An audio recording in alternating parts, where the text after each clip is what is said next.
Sonia here. So the last couple days I've been seeing a lot of like reposts of the Super Bowl and the halftime show and J-Lo and oh gosh, I just forgot her name, Christina Aguilera, um, and how everybody's like fascinated with, how they look at 50 and you can have their bodies too, and that's all great. And I'm going to admit I got caught up in it too. But then there was something that just wasn't sitting well, and I was like, okay, well, maybe it's that I'm in comparison mode. And I'm like, with my current situation, I can't get there. Or I was trying to untie the knot of confusion, I guess. And it starting to occur to me, I'm not sure if I'm going to get my point across, so this might be a long video. It started occurring to me that what wasn't sitting well was how much the focus was on how they look and the mentality that I think it gives our young women on how they need to look and how it might make them feel if they're not sexy or they're not a certain body weight or if they're not a certain glamour level, and I would like to put a little bit personally more attention on the other story that came out during Super Bowl. I'm going to be honest, I didn't watch really a lot of it.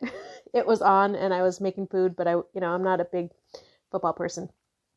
And I almost missed it, but they did do a highlight on Katie Sowers and how she is the first. I have it up because I don't know a lot about her yet, but I'm going to learn more about her.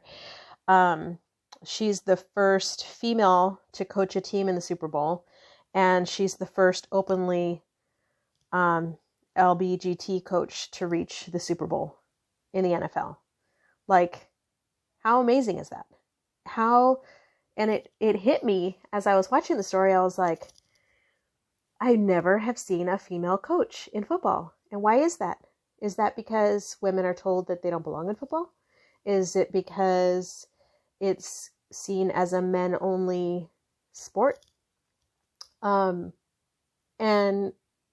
how incredible is it that she made it happen for herself? And then they showed clips of like her growing up and how, she was involved in football since at a young age, and it was just part of her life. And I just thought it was really amazing how she accomplished being that first person, and how she has potentially paved the way for women to break into a sport and a profession that may not have been as open before, and how many roadblocks and challenges she had to overcome to get to where she is as a woman, as a gay woman.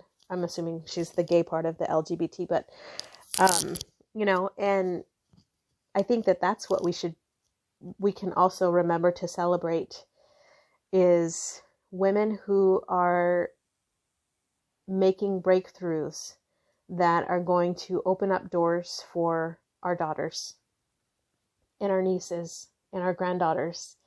And they're doing it with determination and with grit and with self-belief and self-confidence. And personally, those are the qualities that I want to promote and talk about and celebrate, especially for my daughters. Like, I struggle with body issues.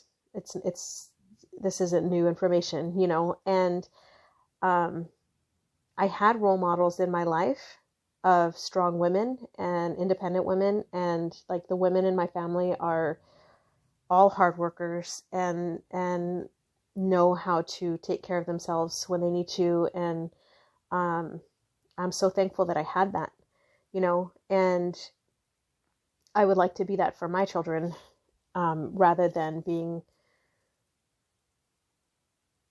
focusing on my external properties and how acceptable they are in social media or social marketing.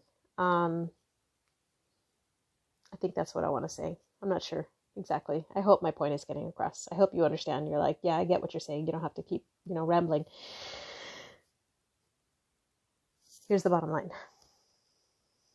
Our young women, need role models of us and of other women in our community who are strong on the inside and are pushing past their comfort zones and the comfort zones of society to create a new normal, and to do things that maybe we grew up being told we couldn't do just because we were born with a vagina or whatever else, you feel that your,